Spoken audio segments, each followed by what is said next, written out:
Parliament, and it's Yuma, and it's hot. We're a little hot out there. I'm supposed to speak for 45 minutes. It's about 120 degrees. You think Joe Biden could do that? I don't think so. I have a feeling he couldn't do it.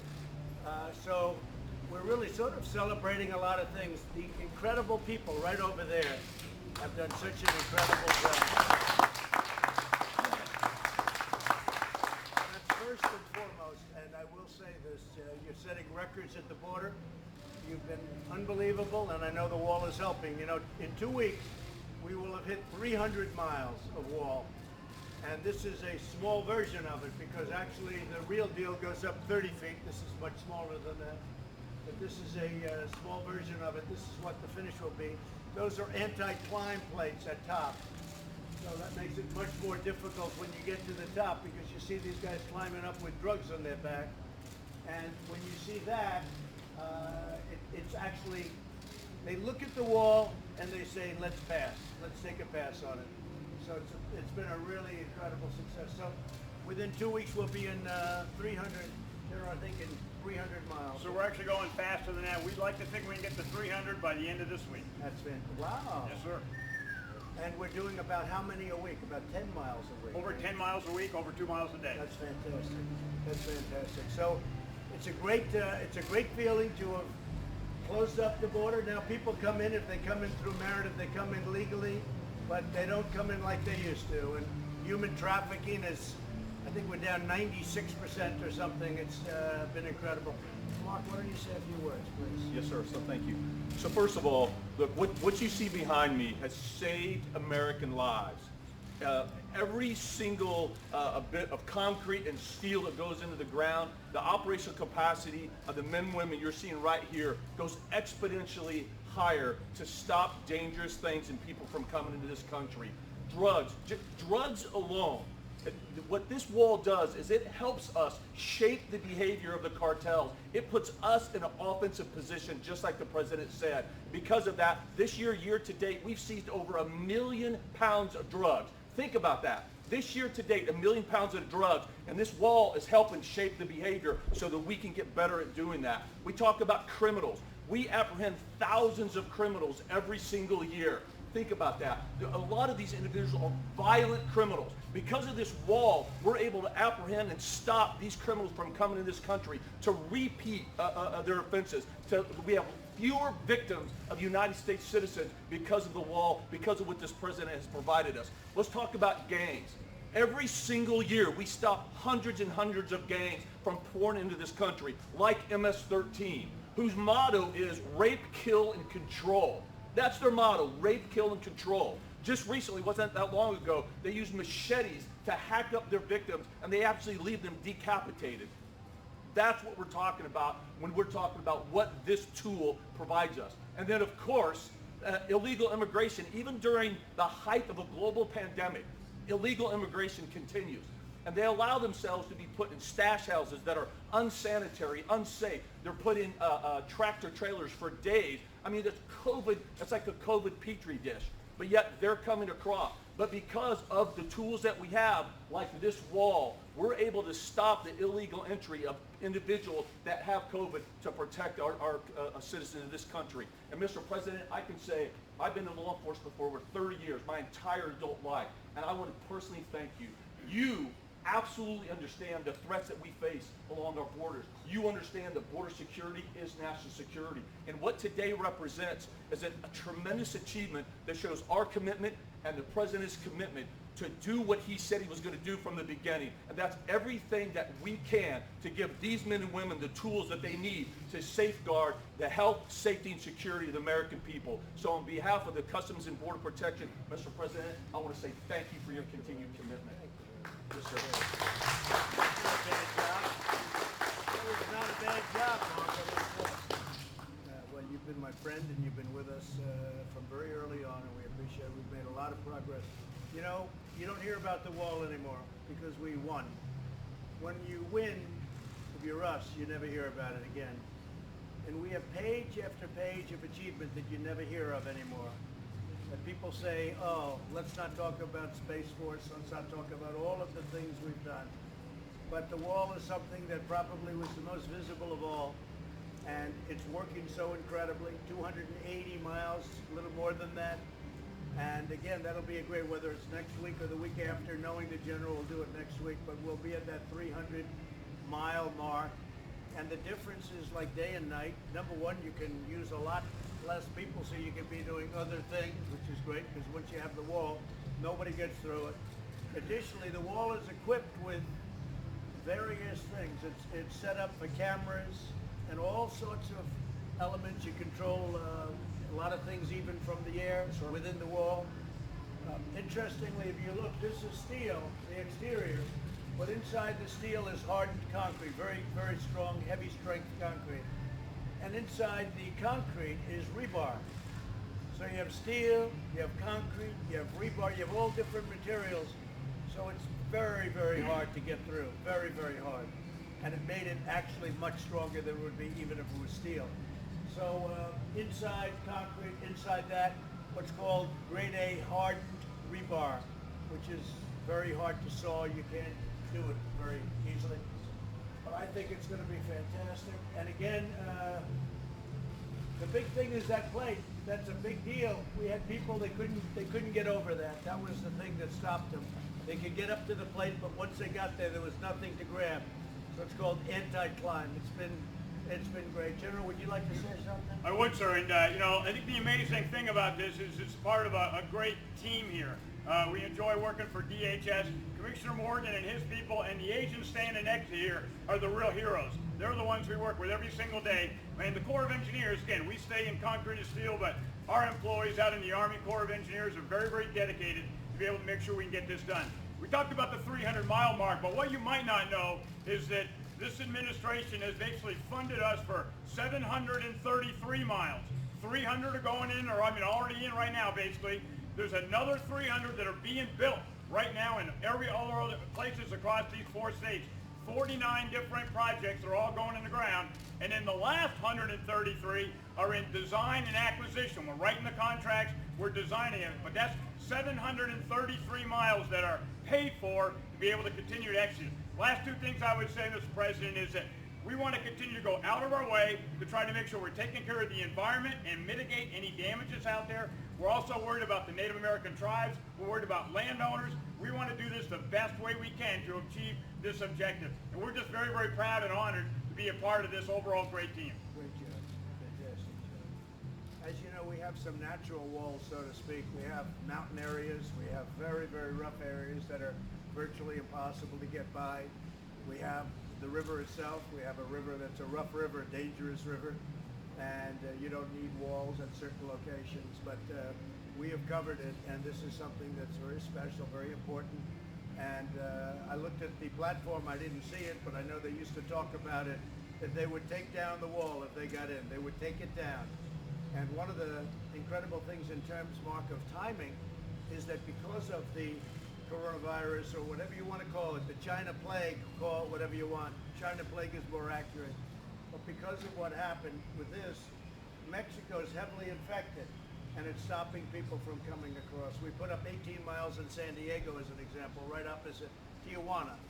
And Tijuana is probably the worst place in South America in terms of the China virus. It's, I think it is the worst place. And San Diego is not suffering at all because of it. And so it's an incredible thing that happened.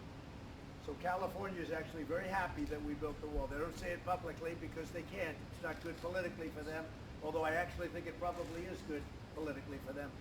So it's been an incredible success. Chad, you want to say a couple of words? Absolutely. Let me again thank you for your leadership, Mr. President, on providing the resources to build over 450 miles of the new border wall system by the end of this calendar year. Never did we ever dream of that at the beginning of this administration, so thank you for that. Let me also say a lot of the procedures that we are putting in place today are having a real impact on applying a consequence to those that are entering the country illegally, those that are coming into the country without any legal right to be here. We put enough procedures in place that we are returning 90% of those individuals within 120 minutes today. And it's a big accomplishment. And then let me just end by thanking you for your support for the men and women of law enforcement. DHS is the largest law enforcement agency in the country. We have over 60,000 law enforcement officers. And the dangerous push and policies that we see today talking about defunding law enforcement and defunding police are irresponsible. So I want to thank you for your support for the men and women of law enforcement, men and women that are standing to your left. Thank you for that as well, and we'll continue to do the mission of the department every day, despite the types of criticisms that we receive. Well, a lot of people, even the media, frankly, I mean, they see what's happening, they see the numbers, and there hasn't been very much criticism, amazingly. Would anybody have anything to say to the, we call them the fake news media, but we don't want to say that. Do you have anything to say, any statements to make or questions to ask of them?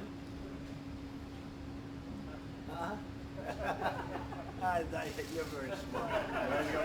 Oh, there we go. Okay, go ahead, please. Just on behalf of the men and women of CBP and all the law enforcement across the country, thank you for your support. Been doing this job for 29 years, and I can tell you that it makes a world of difference knowing that we have the top cover from our Commissioner, Secretary, and certainly from the administration. And I want to tell you that the infrastructure that we're putting into place, whether it's a technology, whether it's the wall system, or the men and women that we're adding to our workforce each and every day, it's certainly going to help improve the security in our country. And so on behalf of all of us that each day put on our uniform, leave our families, hoping to make a difference, we appreciate your support. Thank you. Thanks, sir.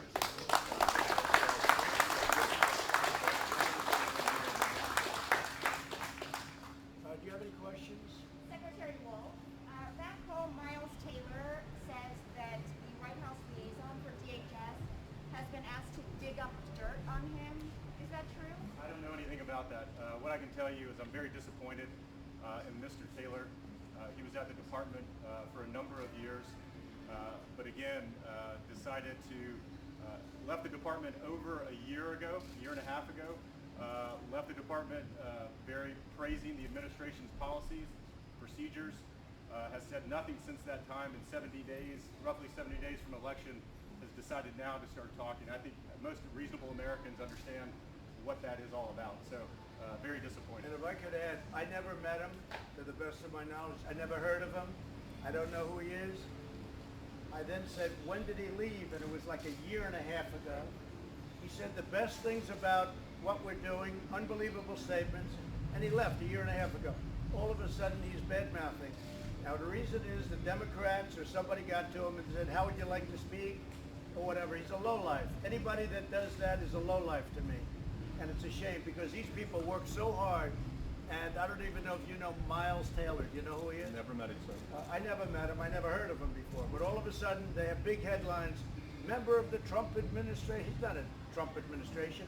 And he's been gone for close to a year and a half. And I guess you met him or knew him a little bit. But he left, and we checked, said the greatest things. And all of a sudden, he says bad right before an election.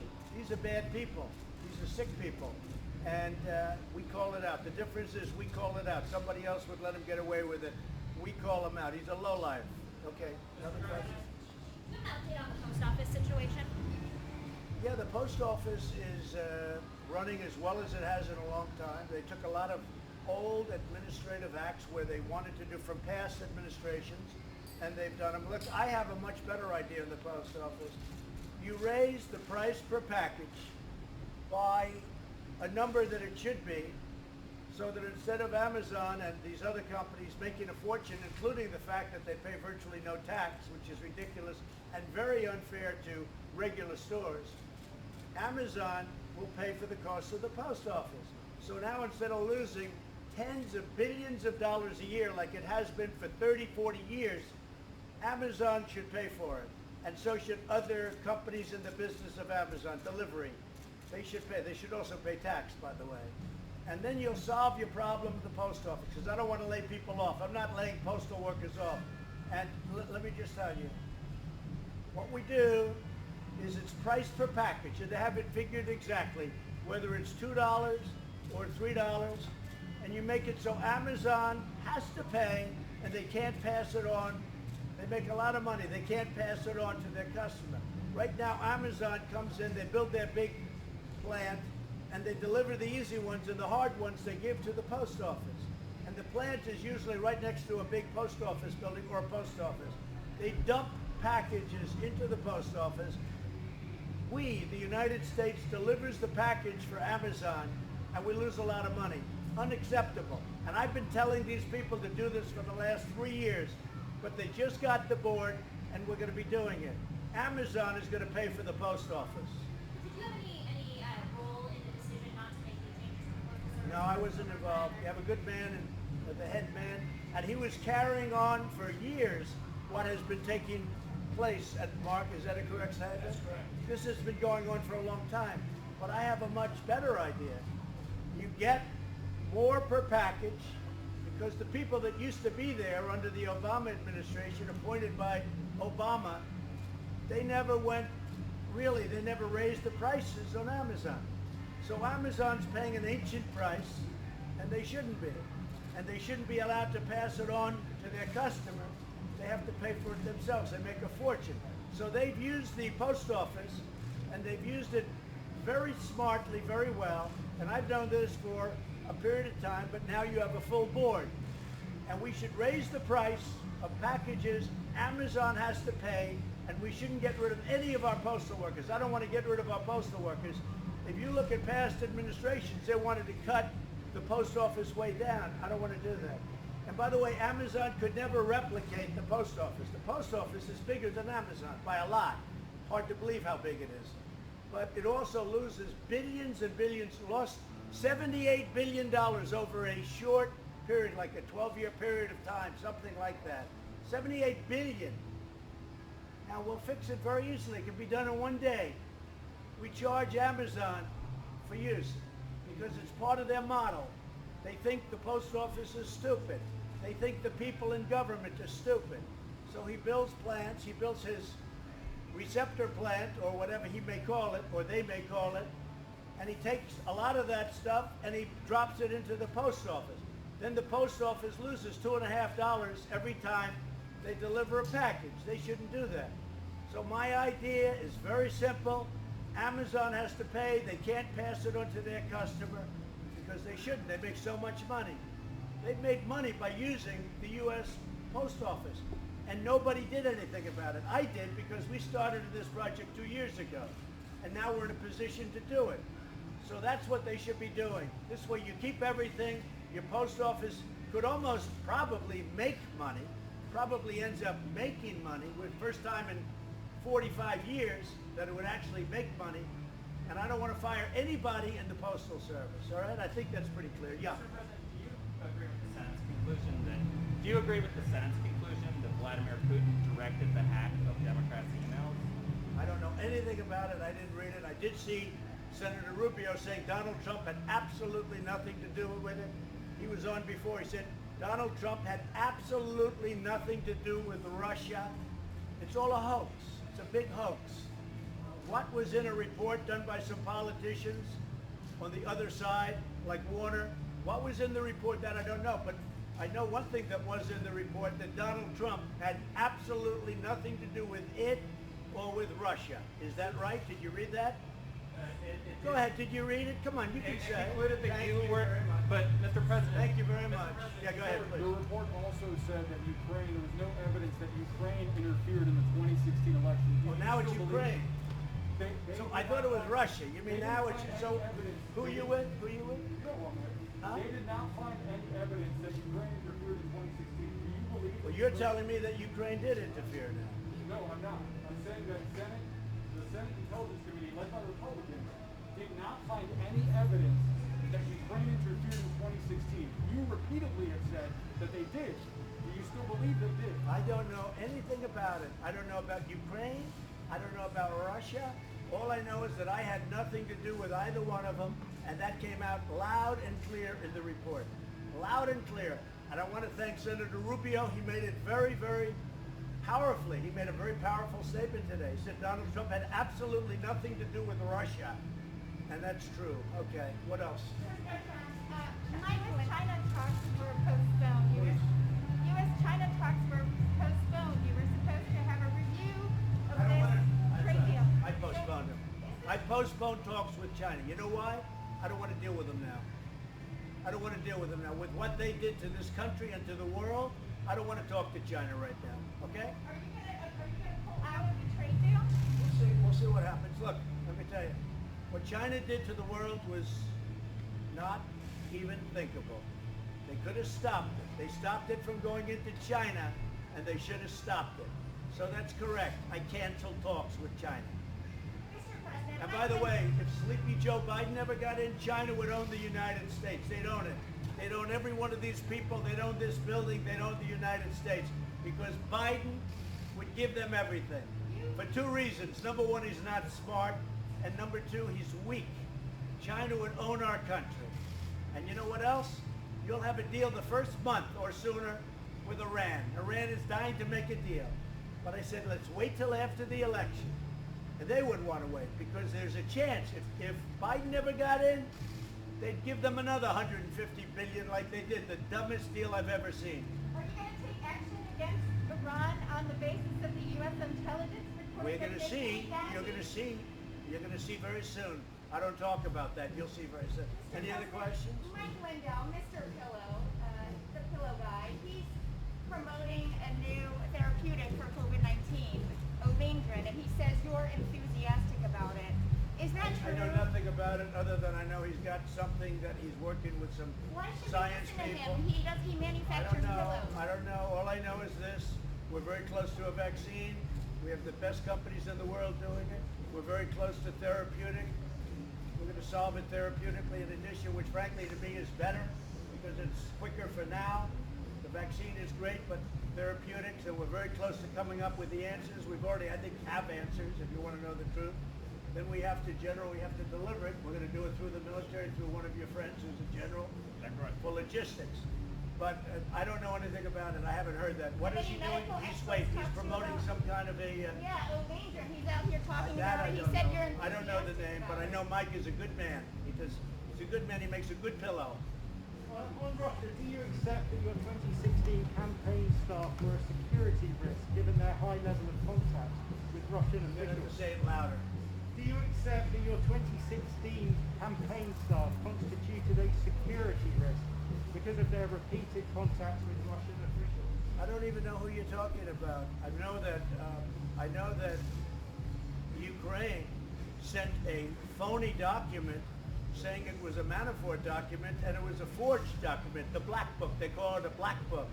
And it turned out, I believe, to be forged. But I wouldn't know what you're talking about. I can only tell you this. They said Donald Trump knew nothing about anything, and that came out loud and clear. You could find a couple of sentences inside that say something, I don't know. But I can say this, that Black Book that had to do with somebody that worked for me for a very short period of time, I think he's a good man. You want to know the truth? But I don't know. But I will say that the book, I think they said, was forged. It was a phony book. Just like everything else was phony with that whole deal. Look, we caught the Obama administration spying on our campaign. They spied on our campaign. That's treason. That's treason.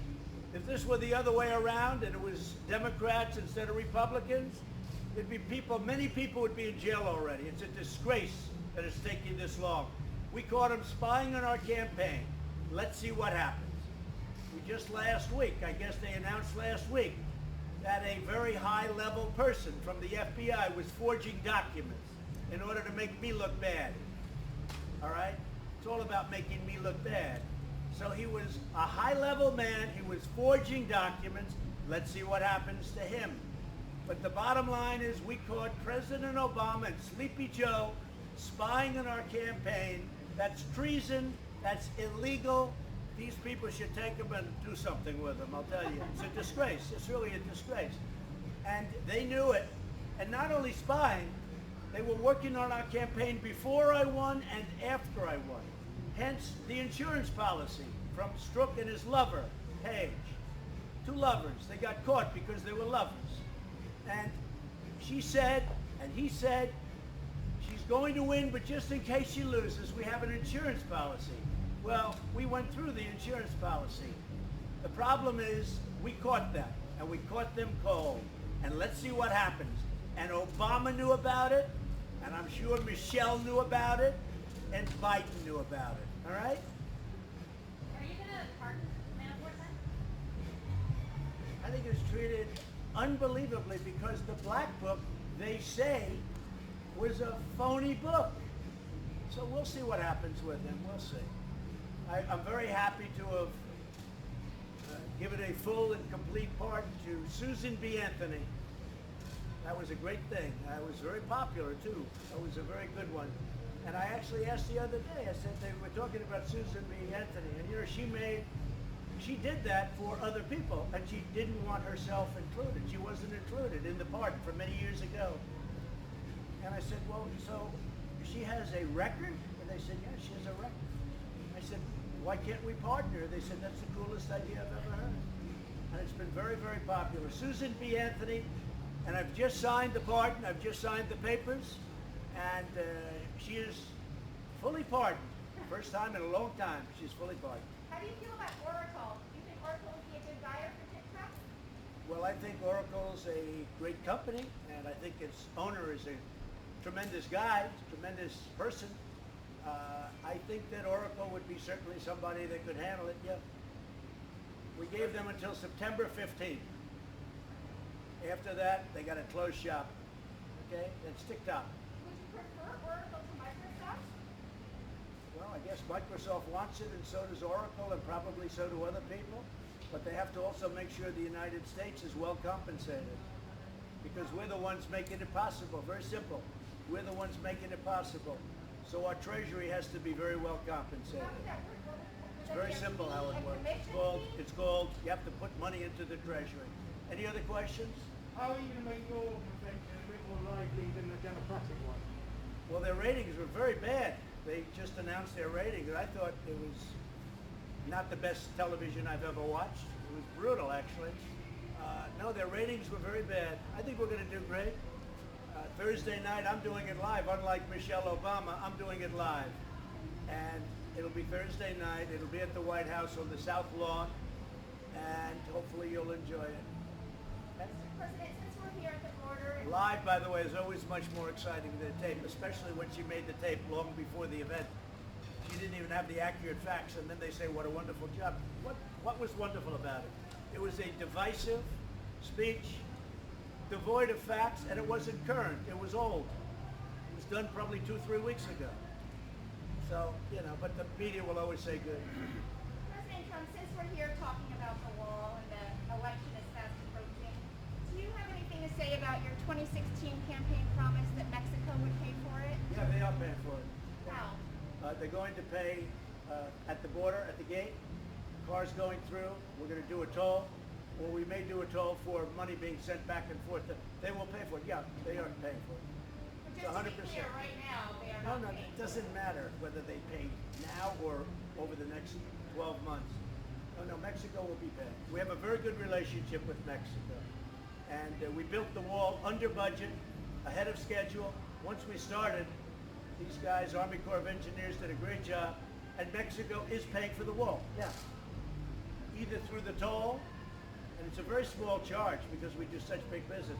You know, it's the largest entry to a country in terms of business anywhere in the world by far. A lot of people don't know that. Our border between Mexico and other countries, but our southern border, it's the largest point of entry anywhere in the world. So they are paying for it, yeah.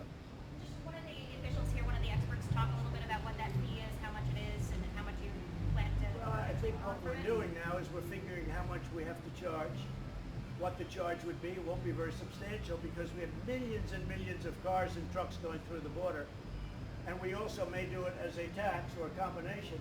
We may do it as a tax, money being sent back into Mexico. Even though the border's closed right now. And you know what, well, now it's closed, but it's not going to always be closed.